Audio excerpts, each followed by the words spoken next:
Kung sasabihin mong tuta, ano si Senator Lacson? Hindi na po tuta si Senator Lacson, aso na po siya. Matagal na po matagal na eh. Okay. But ano ang ibig ko sabihin sa aso? Anong klase? Iba-iba kasing klase ng aso. Yung kayo po, pagka may utos sa inyo, kayo ay nag-asikaso. Meaning you take care of it. Meron din pong aso-kaso. Ano yung aso-kaso? Tatahol yung aso, kakasuhan.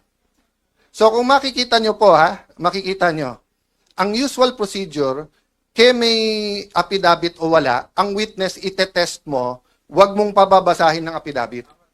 Kasi baka hindi siya gumawa ng affidavit. Si Senator Lacson, binaliktad niya. Hindi, basahin mo na lang yung affidavit.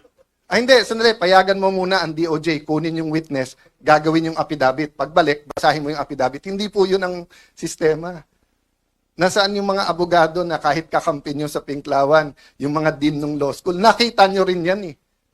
Noon time na yun, hindi pa panahon magsalita. Kasi akala natin, tama yung pupuntahan. Hindi. It's selective justice and some of it's not justice. Yung iba doon, invento.